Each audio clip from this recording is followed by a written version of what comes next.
Hey everyone, thanks for tuning in. If you're new here, consider subscribing. It really helps keep these stories coming. And while you're here, let me know in the comments where you're listening from. Now sit back, relax, and let's get into the story. I caught the call at 4:38, when the harbour still sounded like a sleeping engine. Distant fans, a tug's whistle somewhere off the Kilvan Col. The Hudson, a dark sheet folded under low cloud. I was on the early rotation at US Coast Guard Sector New York, assigned to Marine Safety and Security boardings. My name is Miguel Miggs Salazar, MST-1, 12 years in uniform if you include my reserve time, and 3 years before that as a civilian marine electrician in Port Newark. My apartment window in Bayonne looks across the channel at cranes that move like patient animals, lifting steel boxes 5, 6, 7 high. I know this water by smell, by echo, and by wake pattern, which is why the sound that woke me was wrong. Sector New York to all units, VTS reports. MV Orpheus inbound Ambrose Channel with no pilot request, no response on 13 or 16. AIS shows steady course and speed. CPA to pilot station 90 minutes. Launch boarding team. I sat up. No pilot on a foreign flag container ship was a red flare in fog. The dispatcher's map, fed from Vessel Traffic Service at Governor's Island, painted the situation in polite dots. Orpheus, a Panamax box ship I'd seen on the Newark side more than once, was sliding toward the Seaboy as if someone had charted a perfect textbook approach, then left the wheel alone. I was on the pier in 20 minutes, teeth buzzing from coffee and the aluminum ladder of the RBM, a 45-foot response boat medium, cold under my palms. Our coxswain that morning was BM-1 Zadie Tran, unflappable, tracks Navy before Coast Guard, the kind of person who made the water look like a workplace instead of a mood. MK2 Harrigan, our mechanic, was already running his hand along a hydraulic hose with the lazy suspicion of a man who had seen everything break at least once. We wore float coats and helmets and carried our usual kit. Radios set to Marine 13 and 16, one to sector, a medical bag, glow sticks, flex cuffs, and long guns we hope never to uncase. Visual on Orpheus, Zadie said when we cleared the Verrazano's shadow and the Atlantic opened in a dark plate. No tugs, no pilot boat. That's a lot of freeboard for a loaded ship. Looks light, I agreed. Holds are empty, or near enough. You see that? I pointed to the bow. The draft marks cut along the hull told their own story. She was riding high. Panamax, about 350 meters LOA, Harrigan said. Hard to miss her, even if she wanted to hide. She wasn't hiding, not by any measure. The Orpheus carried her name in black block letters over a weathered stern. The superstructure rose toward us like an apartment block, bridge atop white stacks of accommodation, flanked by an empty forest of cell guides that would usually hold container stacks in neat, claustrophobic alleys. Instead, there were only bear guides and scattered lashings that swung idly. The ship looked stripped, not clean, not freshly discharged, but emptied as if someone had opened a giant drawer and tipped it upside down. Sector 84, Zadie said into her mic, voice crisp. We are alongside Orpheus, speed 5 knots. Still no response to sound signals or VHF. 84, sector, copy. US Coast Guard assumes positive control of vessel pending security and safety boarding. Advise when you locate pilot ladder. Roger. The pilot door showed itself on the port side amidships, a rectangle of darkness 2 meters above the waterline. The Jacob's ladder hung an extra story higher. With the ship riding light, the rungs swayed in midair. In normal times, a harbour pilot would climb there, stepping with practiced faith from a small moving thing to a larger moving thing. We matched speed with the hull, Zadie whispering on the throttles. The boat's rubber fenders kissing steel with a nudge we felt all through our knees. Salazar, you and I go up, she said. Harrigan, keep the hook ready. If this turns weird, we disengage. Copy, I said, pulling my gloves tighter. I checked the carabiner on the lanyard that tethered me to the boat. one of those simple safety rules that keeps your name off plaques, and then reached up for the lowest rung. The ladder was wet with Atlantic breath. I climbed by muscle memory, boots finding wood, body swaying with the ship's heave. Above, the pilot door was unlit. No deckhand, no bosun with a heaving line, no friendly grin and strong arm. I swung inside, boots landing in a narrow passage with a deck plate that rang. It smelled like a ship, oil, old coffee, metal shavings, but on the edge of that smell was something else, a wrong note I couldn't place. Zadie came up behind me. We clipped into the vessel's safety line and announced ourselves. "Orpheus, this is the United States Coast Guard," she called, voice trained to fold around wind. "If you can hear me, respond." Silence answered. The passageway lights were on the kind of night mode ship set for bridge work. Dim red, low-level floods that keep night eyes intact. Even in the gloom, I could see a safety muster list framed under plastic. Crew names typed in black, positions in green. Master, chief mate, second, third, bosun, ABs, chief engineer, first assistant, second, third, electrician, cook, 22 names. I pushed the talk button on my radio. 84 to sector, we've boarded, no greeters. Proceeding to the bridge. Copy, 84, sector answered. MSRT en route, she added, meaning the Maritime Security Response Team, the people who brought more tools than we did when a ship turned into a puzzle box with teeth. We moved along the port passageway toward the accommodation block, past the paint locker and a coiled fire hose, the deck squeaking under our boots. A crew notice board held a flyer about PPE, someone's penciled soccer bracket, and a strip of black electrical tape stuck where someone had hung a key and then changed their mind. Everything normal, except no voices, no music from the galley, no clatter. Halfway up the accommodation ladder, my light picked something out on the non-skid. A shoe, a black safety shoe with a busted lace, and next to it a smear I won't describe in detail here, because that's not what this record is for. I'll only say it was evidence of a struggle, and not the tidy kind. "Salazar," Zadie said quietly. Eyes up. 2 steps from the bridge level, a man lay on his side in the corridor, back against the bulkhead, legs crooked like he'd slid down the wall and stopped. Blue coveralls, reflective tape at the cuffs, name patch on the chest. R. Stamatakis, chief mate. His face was pale in the red light. His eyes were open. I went to my knees. "Sir? Chief," I said, stepping around what I had to step around, the way you do when you tell yourself to move and your body wants to freeze. I checked his neck, my gloved fingers pressing near his trachea, where a pulse should talk back. Nothing. He was cold, not long, but long enough. "Sector," Zadie said into her radio, her voice tighter now. "We have multiple casualties. Request CDC and public health contact. We are proceeding with caution." We entered the bridge, a room I have always found comforting. Wide windows, ECDS screens with tracks and overlays, radar split between X-band and S-band, a GMDSS console with its solemn buttons and DSC readiness. The pilot chair stood empty.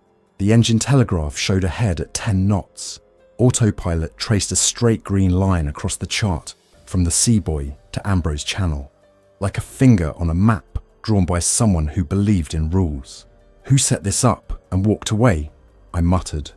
At the helm, a Furuno display blinked a polite alarm about "Watchman not acknowledged." Zadie scanned the wings. "No one topside. Let's secure the engines." We reached for the comm to the engine control room and heard nothing but our own breath. The control room speaker showed a faint glimmer of light on the other end, the way a far cave mouth might. Ships are communities stacked vertical. The bridges steer. The engine room breathes. With the bridge silent and the engine answering only habit, I felt the ship like a drifting city block under my feet. "Engine control," Zadie tried again. "ECR, respond." The reply came from the corridor behind us, and it was wrong. It sounded like a breath pressed through a small opening, a shuffle, the sound of someone standing up when you were sure they wouldn't. We didn't point guns immediately. That's not how you enter spaces on a ship where crew are working with wrenches and paint scrapers and pride. But when our Stamatakis twitched, drew one rub of elbow against steel, and then another, and then sat up in a movement that lacked grace, my shoulders pulled tight under the float coat like cables snatching tight. "Sir?" I said. His eyes were dry and bright, looking through me, not at me. He stood. No. He pushed his boots against the deck until he was the height of a man, and then leaned toward us, mouth open like he wanted to smell with it. "Sir, please stay where you are," Zadie said. She held a palm out, showing him we meant no harm. He stepped toward her. "Stop," I said louder. "Stop there." When he didn't, when he took another small, deliberate, clumsy step and reached for Zadie's shoulder with stiff fingers, I moved on instinct. I grabbed his wrist, and his skin felt cold through my glove. He was not the heaviest man, but he pulled like someone with joints stuck at half angle, using momentum instead of technique. We went into the bulkhead together. He made no sound except air. Zadie snapped a flex cuff onto one wrist. He twisted through it like he didn't care, his elbow not doing what elbows do. When he lunged again, no words, no warning, I saw his teeth, and in that split of a second, thought about every public health poster I had ever seen about bloodborne pathogens. We backed. We didn't fire. We should have, you will tell me later, but we did not, because nothing in my head matched the scene enough to trigger that part of training. I shoved him back with a forearm against his sternum, and he came again, head first this time, like someone head-butting a door. I heard myself say, "He's not right," which is not a Coast Guard phrase. Zadie keyed her radio. "Sector, we have an ambulatory casualty on the bridge displaying violent behavior, non-verbal. Likely additional casualties below. We are declaring an emergency." "Copy, 84, Sector said, and then I could hear the room around the voice wake up. You can always tell when more people are listening. MSRT is 10 minutes out. Establish control if you can. Do not expose yourself to bodily fluids." "Understood." We secured the bridge as best we could without shooting the ship's second in command. That meant a fire hose. Zadie's idea, because she once trained with a boarding team in the North Sea where fishermen solved a lot of problems with water. We snapped the valve, the hose heaved alive, and the jet hit him square, a body-length blast that pushed him down the corridor. He went down and got up and went down again. When he finally pinned in a doorframe, still leaning forward, we screwed the nozzle to fog and held it there, a cold wall to keep him framed while we moved. I ran the autopilot to a steady heading that would keep Orpheus out of shoal water long enough for tugs and a pilot to get there. Zadie reached for the engine control and eased to dead slow. The telegraph responded with a ring and a lazy drop of turns. The ship seemed to exhale. We backed out of the bridge, the chief mate still pressed against the hose fog, like a moth drawn to a porch light. Zadie shut the valve, and we ran. We needed more people, more gear, more authority to label what this was. We climbed down the accommodation ladder toward the mess and galley, calling out, waiting between calls for answers we didn't get. The cafeteria benches were scattered, a mug broken on the deck, a safety poster peeled at one corner. In the galley, a pot sat on the stove with a layer of film on top, stove cold. In the day room, a TV showed a looping weather radar from a week-old forecast. I found 2 more crew members in the passage, one with a bandaged forearm soaked through, his eyes open like frozen glass, another curled in a corner in a position that made my neck hurt to see. By the time MSRT arrived, black-ribbed hull knifing up on the RBM's flank, silhouettes with helmets and shields and equipment that cost more than my apartment.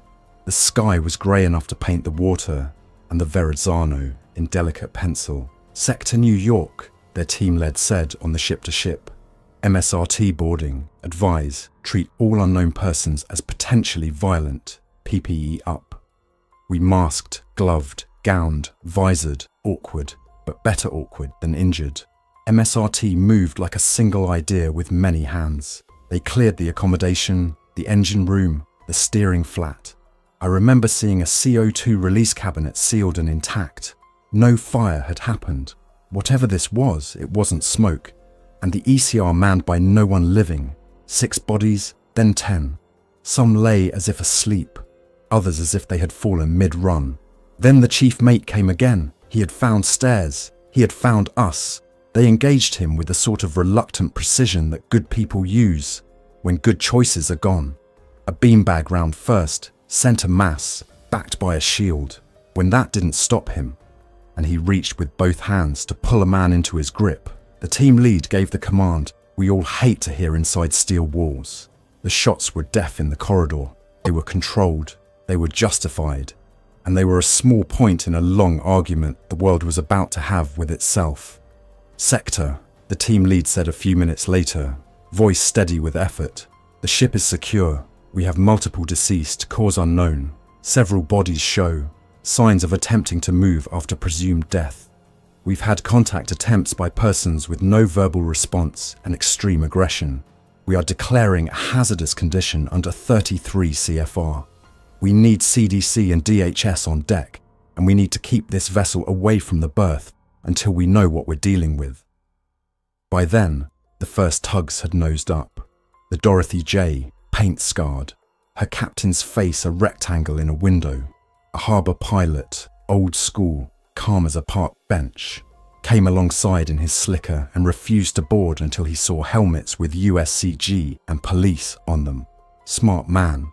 We moved Orpheus under escort to Gravesend Bay to hold on the hook while the alphabet soup assembled.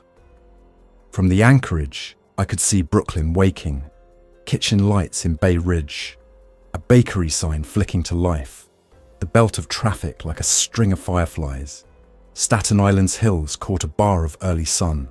Civilians went about their morning with radio shows and toast and first cups, and we stood on steel trying to decide whether we had just witnessed a kind of medical event or a new category of trouble. On deck, we staged the bodies we could safely move, tagging locations and times, photographing identifiers. We set up a hot zone and a cold zone with yellow tape and cones. We logged names from the muster list and matched them to patches where we could. Port Authority police notified their counterparts. CBP was on the radio by habit. NJSP called to ask if the ship had called at Newark. The US Public Health Service sent a doctor who once had a calm day and was not having one now. The first reanimation we all agreed to call a reanimation happened at 9:07 on the main deck just aft of the accommodation.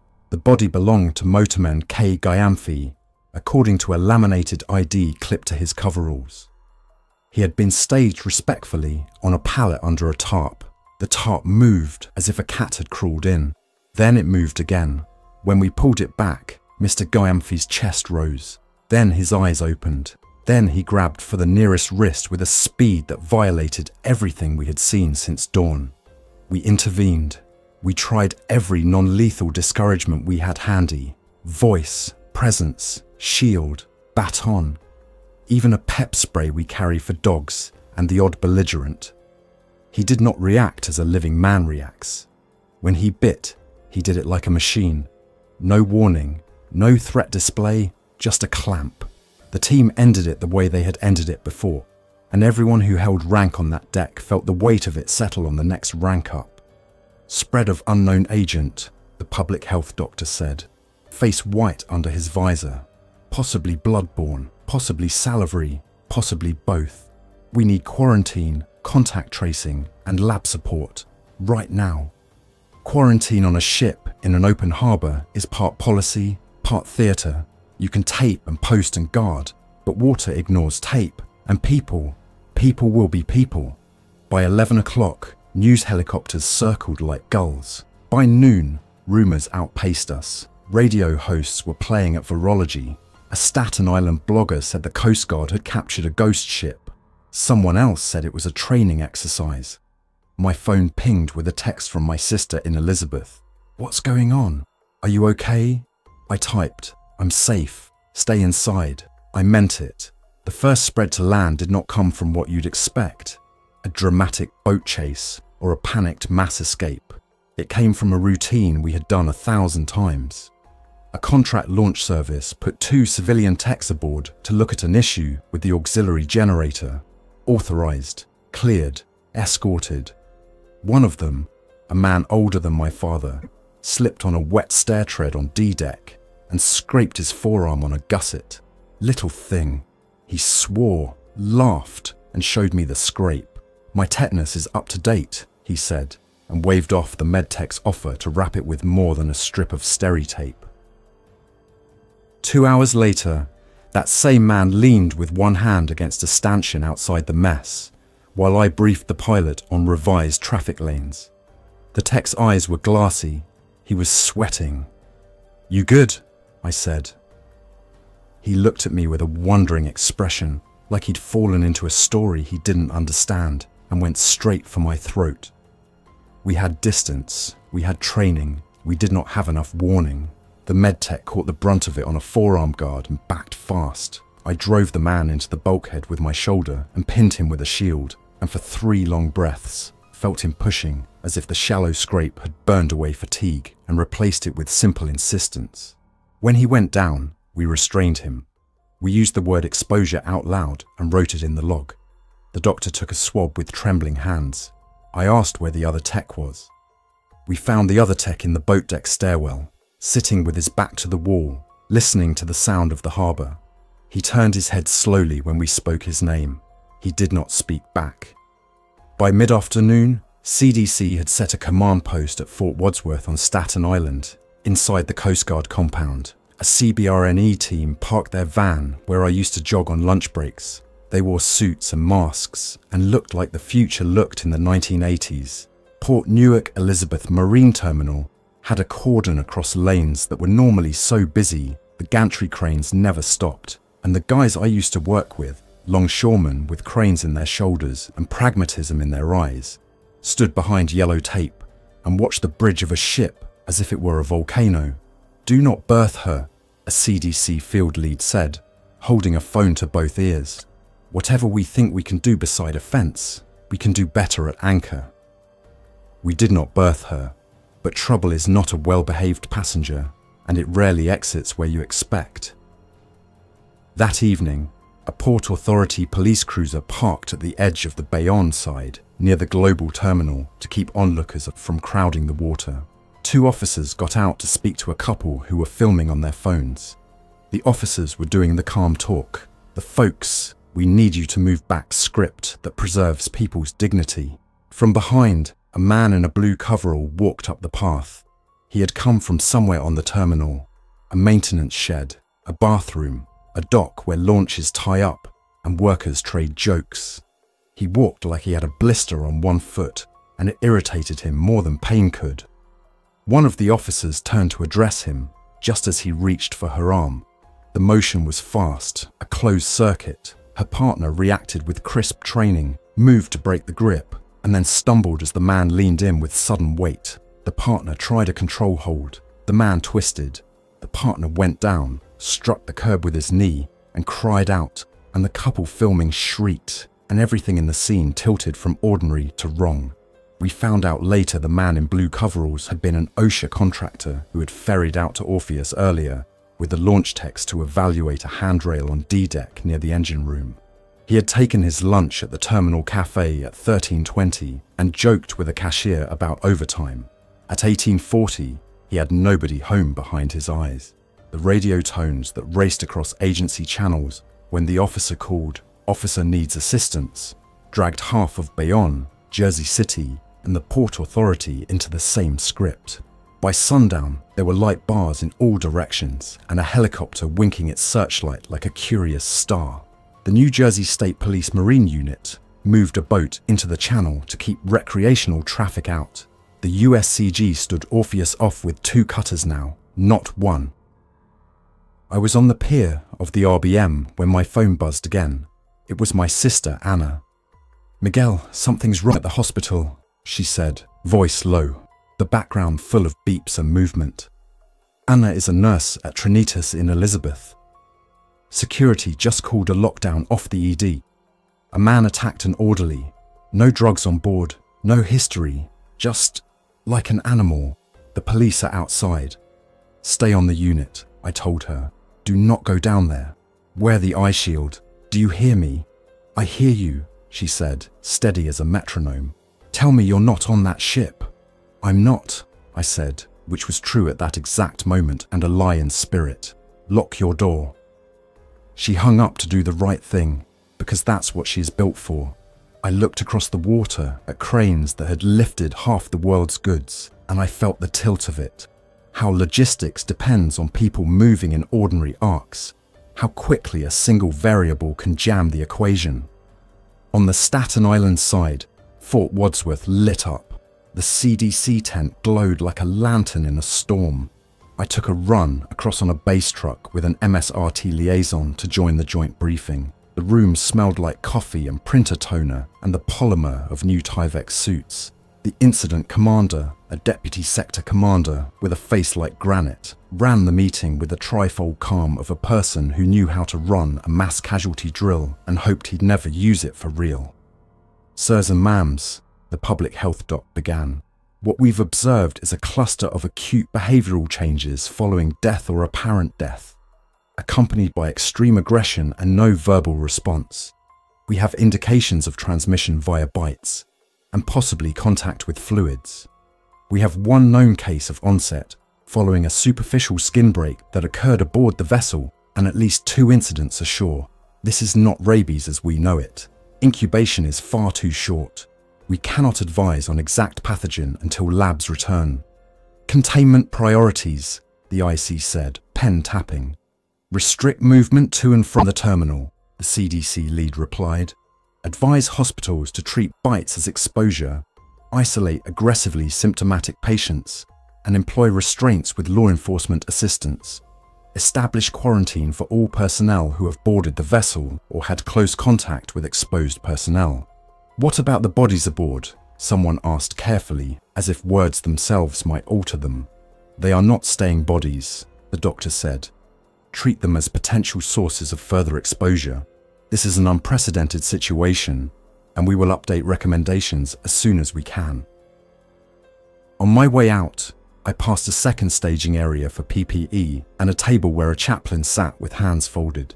He looked at each person who walked by like he was memorizing faces. By the time I got back to Bayonne, the port had changed its look. The Maha and APM terminals, which usually sounded like someone shaking a bag of chain over asphalt, beeping yard tractors, clanking spreaders, were quiet. The gates were shut. A line of trucks idled on Port Street, lights pale in the dusk. On the Elizabeth side, past the tank farm, the turnpike glowed with red taillights and the occasional blue strobe. I drove home the long way, through City Line, past a diner that had never closed as long as I'd lived there. It was closed now. A cardboard sign taped inside the glass said, "Sorry" in marker. My apartment is on the 3rd floor of a brick building that dates to when people still put their names in wet concrete. I backed my truck into the little lot so I could pull out forward. Habit. I carried my kit up the stairs 2 at a time, and then counted the people I could protect with the contents of my closet.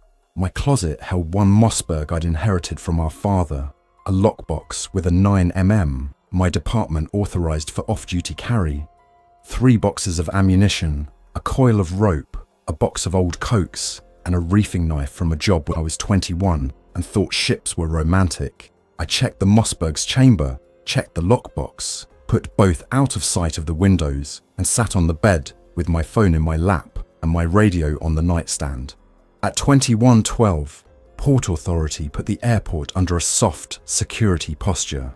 At 21:25, Trinitas posted a no visitors notice with a security at the entrance. At 21:58, a man on Facebook Live streamed himself driving around Doremus Avenue, shouting about zombies until a NJSP cruiser told him to go home. At 22:10, someone screamed 2 floors down in my building. I went to the door, hand on the 9mm, and listened. It wasn't the bad scream. It was the scream people make when they drop a plate and their nerves are stretched thin, and then they laugh because that sound surprises them. I let my breath out slowly. I locked the deadbolt again. Around midnight, an alert hit everyone's phones.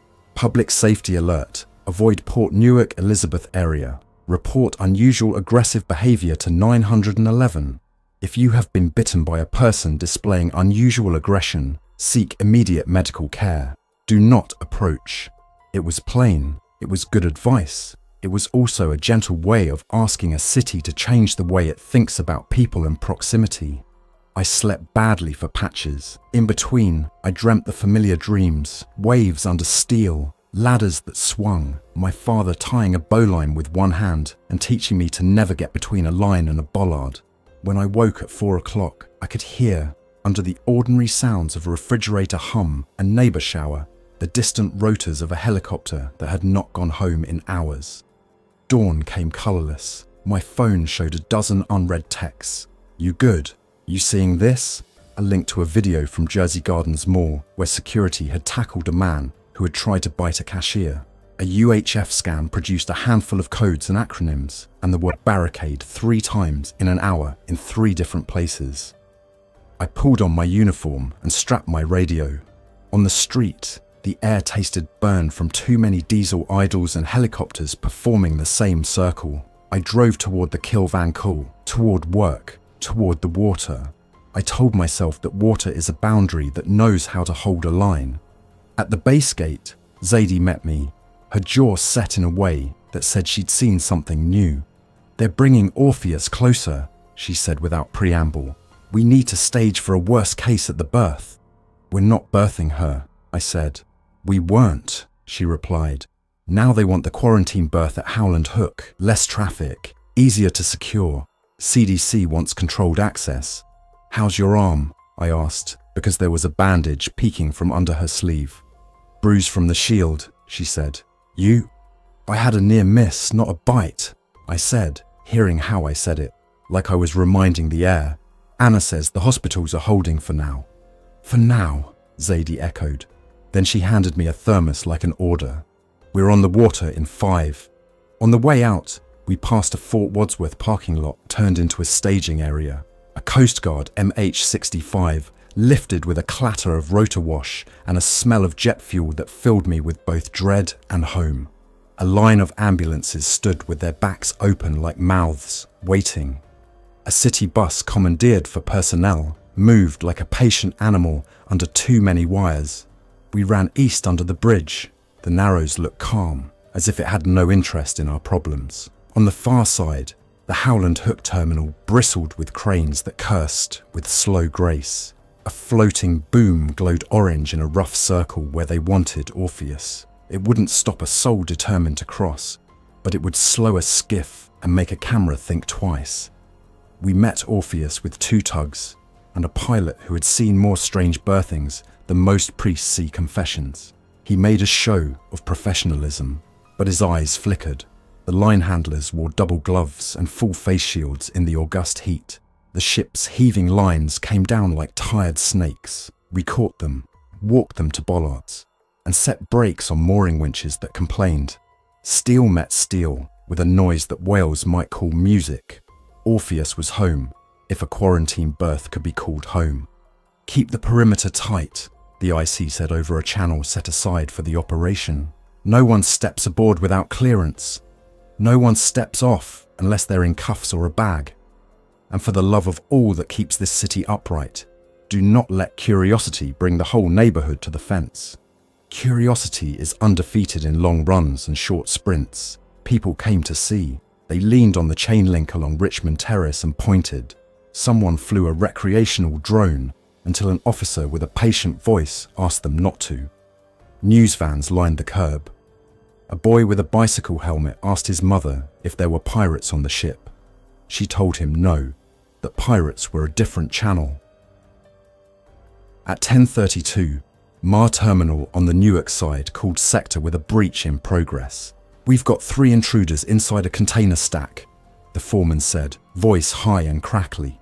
They're not staff, they're not right. Security is falling back to the reefer racks. We're barricading with yard tractors. It's not often you hear barricade and yard tractor in the same sentence. It should have been funny. It wasn't. Zadie turned our bow toward Newark, and the RBM leapt forward the way good boats do when they know where their help is wanted. We crossed the kill van coal with spray slapping the windows and my hand on the grab rail like a prayer. On the Elizabeth side, cranes threw long stripes of shadow over asphalt. The reefer racks, tall frames fed with power for refrigerated containers, made a metal canyon. Security had indeed created a wall with yard tractors, their big tires turned outward like shields. Behind that line, a dozen men and women in high-visibility vests stood breathing hard and holding tools I recognized from 100 dockside jobs. Hooks, lashing bars, the kind of sledge that knocks a stuck twist lock into reason. The three intruders moved with the now familiar wrongness, a stiffness not caused by pain, but by a lost instruction set. One of them wore a security polo with the logo faded to a ghost. He had likely been a colleague an hour ago. He climbed the tire of a tractor with that insect-like determination, hands sliding until they found rubber, then pushing, then finding the top. "Leave them to us," an Elizabeth PD officer called, stepping forward with two others. They had ballistic shields and restraint gear and the kind of set to their shoulders that says they've trained for riot lines and domestic fights and everything between. None of them had trained for this. Not exactly. "Back!" one officer ordered gently, using his shield like a snowplow. The intruder pressed against it, teeth bared, not snarling, just showing. When the man bit down on the rim of the shield, the sound was chalk on a board. The officer flinched, then recovered, and in the space of that flinch, the man's hand shot around the edge like a snake. He grabbed for the officer's wrist. Another officer stepped in, baton across the joint, leverage good, technique clean. It should have worked, it almost did. Then the man twisted, elbow popping at an improbable angle, and the line folded a fraction. I moved without thinking. So did the longshoreman. It wasn't heroism, it was proximity and a lifetime of we help each other. I swung a lashing bar like a lever, not a club, hooking the man's shoulder and pulling him sideways. He fell awkwardly, leg tangled with the tractor's ladder, hands scrabbling for purchase. A second intruder climbing onto the hood felt the cold kiss of a CO2 extinguisher in the face as someone with good reflexes and better aim pulled the pin and drew a white curtain between skin and teeth. The third intruder tried to go around the line and found a wall of people who did not run. None of us made a movie out of it. We were scared. We were undertrained for this and overtrained for everything else. It was messy, it was loud, but it was not confused by our fear. We kept them from passing. EPD made arrests that were not arrests, secured wrists that did not beg to be let go, and racked their shields back into rectangles. Afterward, I stood with my hands vibrating and my mouth dry, and a longshoreman named Ray handed me a bottle of water like he was passing a torch. He's 60, built like a dock piling, and has a voice that sounds like a tug line under strain.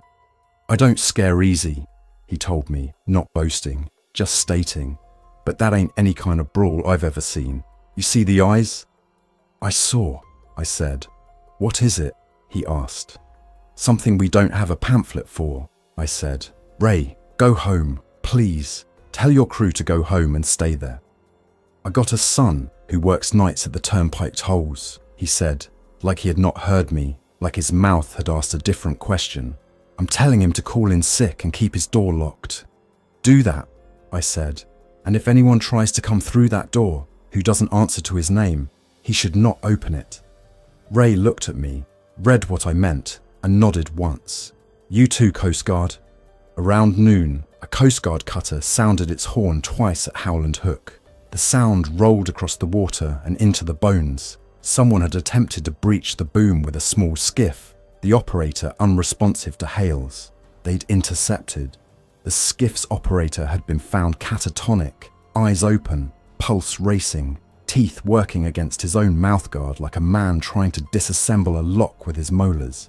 He had a bandage on his hand, fresh. We built barricades that day, out of what we had. Yard tractors and pallets, police cars and belief. We posted officers at stairwells and told them not to be heroes.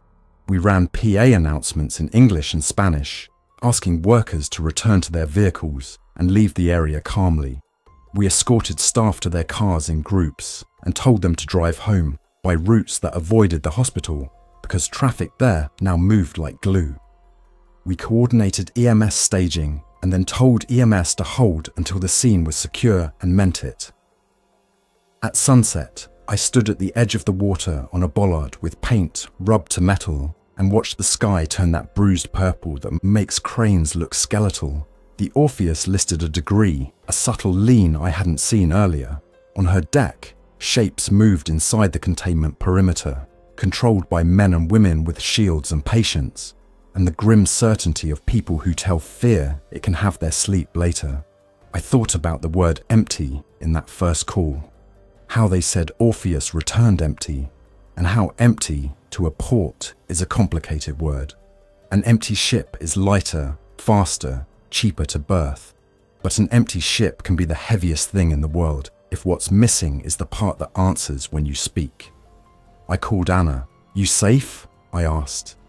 "I'm in a supply closet because the only free outlets are in here," she said, which would normally be a joke. "We've had 6 bites in the last 2 hours and 3 more people came in. Like the videos. We are doing everything with restraints and coordination. We've run out of face shields twice. Do you have enough staff?" "For the next hour," she said. "After that, we start making choices." "Lock the closet between patients," I said, because it was the only specific instruction I had that didn't taste like panic. "I love you." "I love you too, idiot," she said. "Don't be a hero." "I only have the one face," I said, trying to make it light. "I need to keep it." When night fell, the Port Authority switched to a citywide channel to ask for mutual aid. The radio chatter braided into a single thread that you could follow like a man following a lifeline through smoke. Barricade, contain, fall back, hold, no headshots unless necessary.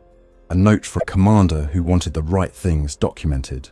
Hospitals began to coordinate diversion. An EMS captain said, gently, that they were not transporting anyone who might present a risk to crews without law enforcement. We all found new limits by feel. We moved them an inch and then another. By midnight, the Hudson looked like a mirror thrown onto a dark floor. The helicopters that had buzzed all day gave up some of their fuel to silence. I sat on a bollard with Zadie and watched our breath and the small wake of a patrol boat nudge against a tire fender. "We're not winning," she said finally, plainly. "We're not losing yet," I countered. And that was true in the same way a ship is still afloat until water meets deck. "We don't have the right words," she said. "We will," I said, because someone had to speak hope into the air even if it was thin. "We will get the right words."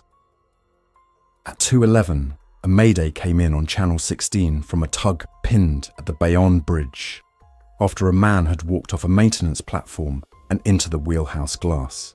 The skipper spoke calmly, voice tight.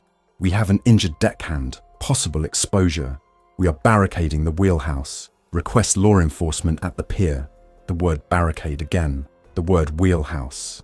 The bridge's new arch rose like a whale rib against the sky, and I thought of all the times I'd driven under it with my father, pointing up and calling it a miracle of steel. We pushed off to assist. The water smelled of diesel and winter even in August. Our searchlight ran along the bridge pilings and the stony banks. On the radio, a dispatcher spoke in the slow, precise cadence that keeps people steady. "Unit on scene, advise. Units en route, be advised of potential violent behaviour. Use shields, maintain distance. Do not hesitate to disengage and regroup." We came alongside the tug with practiced nudges. In the wheelhouse, 3 men held themselves small and tight behind glass that showed a spiderweb of cracks. One of them bled from a cheek, strip gauze pressed under fingers. On the deck below, a 4th figure moved like a pendulum, a slow left-right, left-right, as if practicing a step they could not remember how to complete. We worked. We used familiar tools in new ways. We learned which tricks carried over.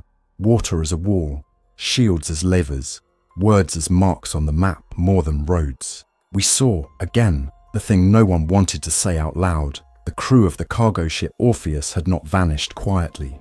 They had died and reanimated, and in doing so, they had carried something ashore that did not respect lines on charts. When dawn returned, the world looked older by years. A line of people waited outside a pharmacy with the kind of patience that comes when patience is the only currency that will buy anything. The port wore a ring of lights and tape like a cautionary necklace. A Coast Guard cutter sat in the kill van cool, like someone guarding a door to a house where guests had forgotten their manners. In the east, over the Narrows, a bruised pink split the cloud and made a hopeful lane. I stood with Zadie on the pier and watched that light reach the ship's white superstructure. She bumped my shoulder with hers, a small dockside gesture that finds humour in shared fatigue. "You going home?" she asked. "No," I said. "If I go home, I'll count the locks and screens and think about every angle glass makes. Then we'll get breakfast from the galley," she said. "Powdered eggs taste like victory if you haven't lost yet." "Deal," I said. As we walked back toward the base, a text came from Anna. "Night shift survived. We're tired but still here." Then, "Tell your people, don't let anyone in without a name. And if you hear humming from somewhere you know should be quiet, go the other way." I smiled at the phrasing. Humming from somewhere you know should be quiet. That could describe a generator room with no power, a mall after closing, a neighborhood at 3 a.m. It could describe a port where a ship had returned empty and the emptiness had a sound. We ate in the galley with our masks hanging off one ear and our eyes scanning the door like it might admit a math problem with teeth. The coffee was bad and perfect. Outside, cranes moved at half speed, like they were thinking between moves. On the TV, a morning show ran a chopper shot of Orpheus at her berth, with an anchor talking about quarantine in a voice he usually used for weather. The chyron read, "Unusual incident at port, officials ask for calm." Calm was a reasonable request, so was distance. But the thing we needed most was the one we never had enough of, even on quiet days: time. Time to test, to trace, to get the right words for this new wrong. Time to build barricades that were not just forklifts and hope. Time to make plans that made sense when none of this did. Before we cleared our trays, the IC's voice rode the overhead speakers. "All hands, briefing in 15. We're expanding the perimeter. We've got reports of incidents at St. George Terminal and along Bay Street. PAPD is requesting marine support. We will move in squads. Remember, distance, face protection, no solo actions. We are in this to hold the line for as long as it takes to build a better one." I looked at Zadie. She looked back. We both nodded once. Then we stood, picked up our gear, and went to work. Day 2 began with barricades and escapes, which is to say, with the language of siege. The St. George Ferry Terminal was a place of glass and open space and commuter tides, and someone had tried to pull a roll-down gate with trembling hands and found that a gate designed to stop theft was not engineered to stop a determined person with an altered mind. We brought the RBM to the ferry slip and saw MTA police holding lines with transit workers who had never been asked to do more than raise their voices at rush hour. We staged at the dock and watched a small knot of people inside the terminal hold a door with chairs, and we told them through the glass to breathe, to hold, to wait for officers to reach them. It played out as well as those things can. We learned again that numbers and planning paid dividends. We learned that people with a reason to hold a position will hold it with surprising skill if you give them a good plan and permission to be brave in small, realistic ways. At noon, in a brief pierside quiet, I pulled out my notebook, the paper kind, and wrote what I could remember from Orpheus in order.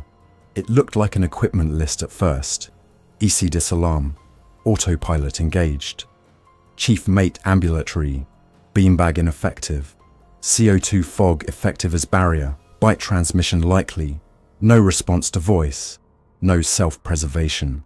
Then the list became people. Stamatakis, Giamphi, pilot on the radio, the tech who showed me his scrape. I wrote Anna's name and circled it twice. I thought about the word the doctor had refused in the briefing, zombie, because it carried too much culture and not enough science. In the end, the word we use matters less than the choices we make. Still, words anchor plans. If the public hears a story they know from movies, they will act like movie people. Our job was to give them a story that was both honest and useful. Stay home. Do not approach. If someone you love looks through you instead of at you, put a door between you calmly and call for help. Treat bites like fire. Stop, cool, cover, and seek care. Do not go live. Do not be brave for an audience. Be boring and safe for the people who need you. By the time the sun tilted toward the west again, I had done things that would be hard to explain without writing like this. I had wedged a trash cart against a swinging glass door and told a teenager behind it to hold a selfie stick like Pike instead of a conductor's baton. I had poured bleach on a smear of something on a ferry deck, as if cleaning could make the day normal. I had radioed 3 different agencies in one sentence and felt proud we understood each other. I had watched a woman in a Port Authority uniform walk 3 steps toward a man who used to be her colleague, and then stop, and then turn and lock a door with shaking hands, because stopping was love in that moment. When the day finally lay down and the port took a long, careful breath, we set watches and wrote logs and made lists for morning. The lists included barricade points, escape routes, inventory of shields and extinguishers, and medical gloves, and names of people who had shown up and stood their ground. The lists did not include the number of times someone said, "I'm scared." That number was understood. In my apartment that night, I moved the kitchen table against the front door and opened the bedroom window because airflow is good for fear that cannot be seen. I called Anna and let her speak until her voice slowed. I texted Ray and told him his son should stay off the toll booths for a while. I set my alarm. I slept with the radio on a low whisper and dreamed of the bridge of the Orpheus, where a green line on a chart had set into the future like a groove in vinyl, and we had reached it and we were writing a different song by hand. Thanks for listening. If you enjoyed this story, don't forget to like and subscribe. Your support keeps these creepypastas coming. Until next time, stay alert, stay safe, and never ignore the feeling that something is watching.